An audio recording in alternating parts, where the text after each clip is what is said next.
And hello everyone from Lights and Gear, time for another review, and today we have the latest headlamp from Olight. This is the HS2 with 400 lumens at its top output. It is rechargeable, of course, comes with a USB cable and a built-in 2000 mAh 3.7 volt rechargeable lithium battery pack.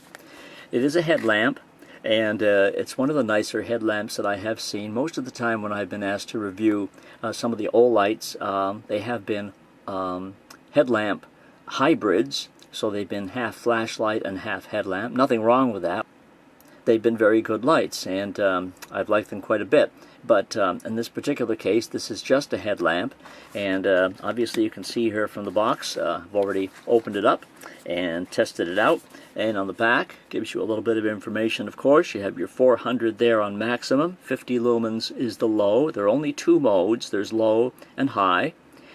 2 hours and 12 minutes for the 400 lumen, and it has a beam distance of about 85 meters. It's impact resistant to a meter, and it's waterproof to IPX4, which means you can douse it with splashes of water, but not too much else, not too much other than that. It can't be submerged or anything like that, and it can't be absolutely soaked, just splashes of water.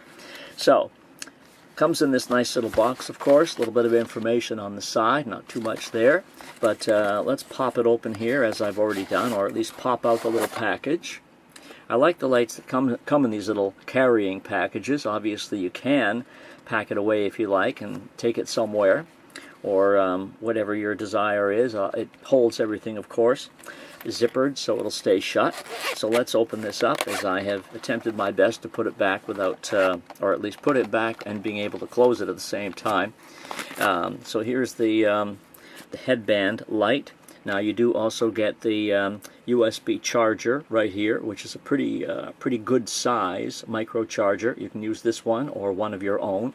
And here is the instruction manual, which is in about 12 different languages, so it doesn't say a whole lot about the operation. It does tell you how to operate it, and there's also a low battery indicator, which I'll get to. And it also comes with this little package here, which is a couple of these spare things that hold everything in place, sort of guide the cables on the headband. So these are just little snaps, and there are already two of them on there and two extra there. So, as we've already discussed, a couple of the specs here regarding lumens and impact resistance. The LEDs, of which there are two, are Cree XP-G2s. One of them is actually a flood beam, and the other is a throw beam. The flood beam is pretty much only flood because the lens over it is sort of like a filter, sort of like a diffuser, so it kind of diffuses the light a little bit. Meanwhile, the other one has a clear lens on it, so it has a bit more throw. And as you can see, they've described the lumens here as 400 and 100 for high and low when both LEDs are on at the same time. And these here note each LED individually. They don't say which one is which. They just say high beam high, low beam low. I mean, it doesn't matter. They're both the same output, respectively, both 200 lumens on high and 50 lumens on low. And you can go back and forth and have one on one side, one on the other side, or both of them on together. So that's kind of the basics of it. But let's take a look here. This is your battery pack, and it's attached here all the time. It does not come off. So, and this is the part that you would put on the back of your head. Now, I'm not sure if anybody feels funny about carrying a battery on their head. I don't know. Obviously, if the worst were to happen and the battery were to have a problem, you know, I'm not going to get into that, and it's probably not going to happen, but I'm just raising it in case anybody says, well, I don't want to keep a battery strapped to the back of my head. So it has the little telephone cord here on it. The end of this cable goes into here, and that attaches here, which is the power button.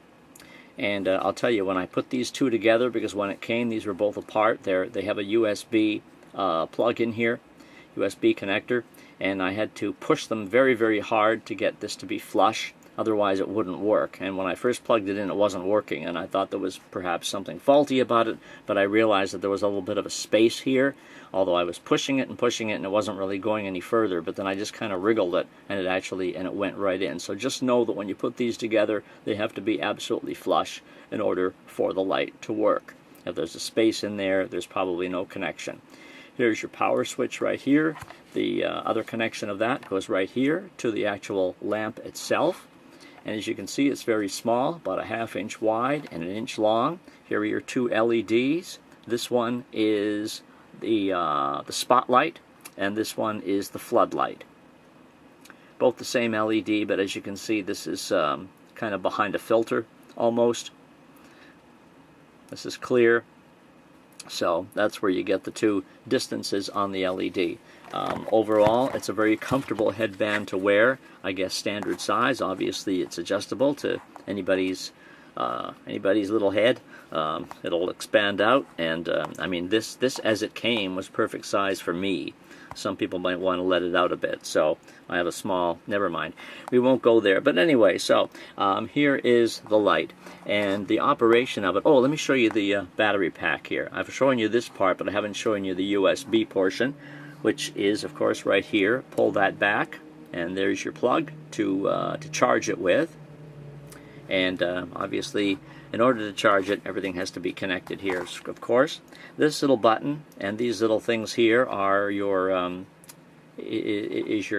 power, is your state of charge, if you will. So anytime you can press this button, and it'll light up like that and tell you how many. Obviously, it's lighting up 4, so the battery is fully charged.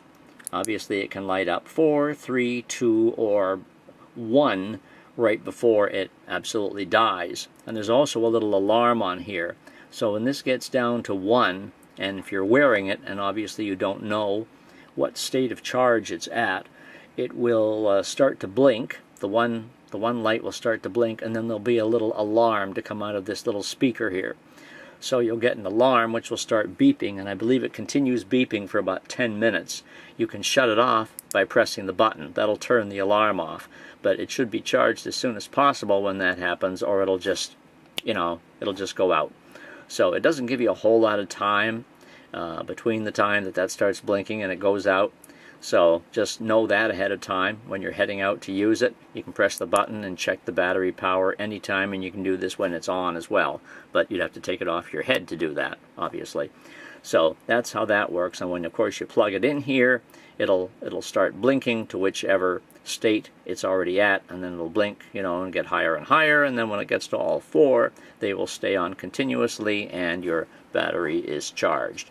I must say, I charged this a couple of days ago, and it's still, I've been using it on and off and testing it, and it's still at the 4, so it hasn't even gone down to 3 from the initial charge that I put on it.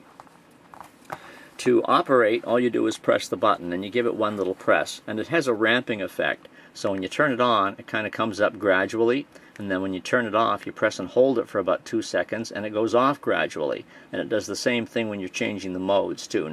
So let's turn this light off, and let's turn this light off. Ooh, this light over here is getting mighty hot. Anyway, to turn it on, as I say, press the button, and then you'll get a little bit of a ramp there.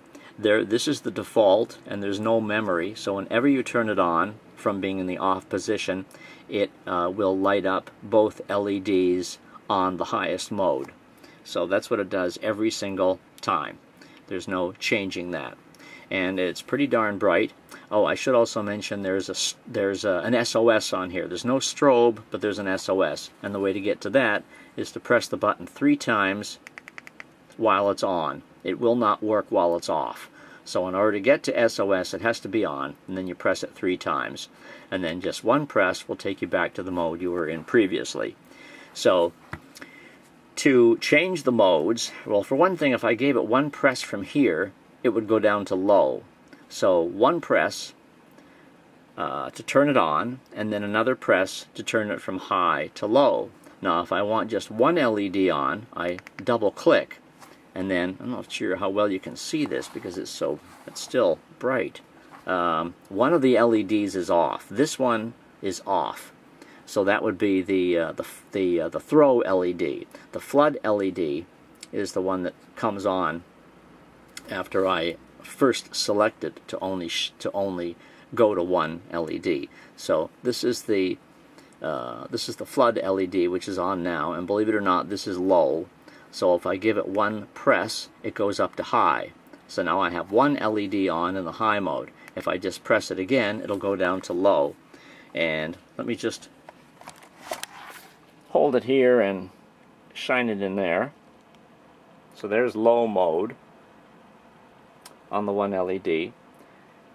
And if I press the button again, which isn't all that easy while holding the camera, then we have high mode. And still we're just on one LED here. Just one LED on the highest mode at the moment. And again, that should be about, it's around 200 lumens for that. Now, if I want to select the other LED, other than the one that's on, if you guessed that I would double click, you're right. I double click, and then you can see it there that it's switched from one side to the other. And that's the same thing again. A single press will turn it down in that instance. So we were already on the high mode, so a single press went down to low, and then a single press again will go up to high. And if I wanted to turn it off, then I just press and hold. But if I double click from here, it will then put the other LED back on. And then if I double click again, it'll turn that one off and just leave this one on. So you kind of get the picture. As you keep doing that, double clicking, it goes back and forth from one to the other, and then goes to both of them at the same time.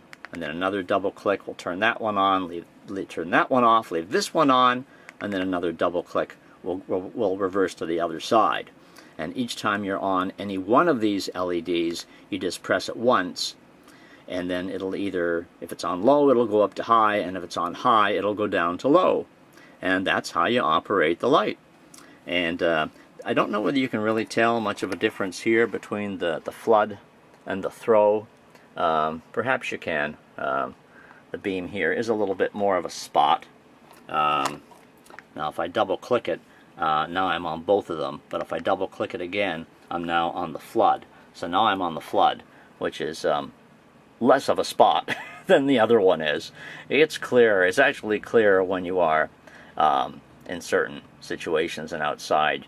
You can more easily tell the difference, and you might even be able to tell the difference with the pictures that I took, which are on my website at lightsandgear.com. So if you want to see my outdoor shots, by all means go to the written review, and the link of course is posted below, and you can check out the pictures that I took outside and perhaps get a better idea of what the spot and the flood look like.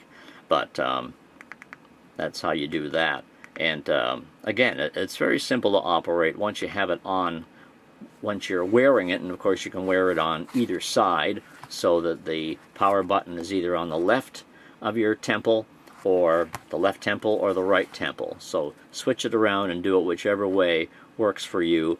As far as the light is concerned, doesn't really matter. You can figure that out when you get it on. But you know, I find for me that having this on, I'm right-handed, so having this on the right side works for me.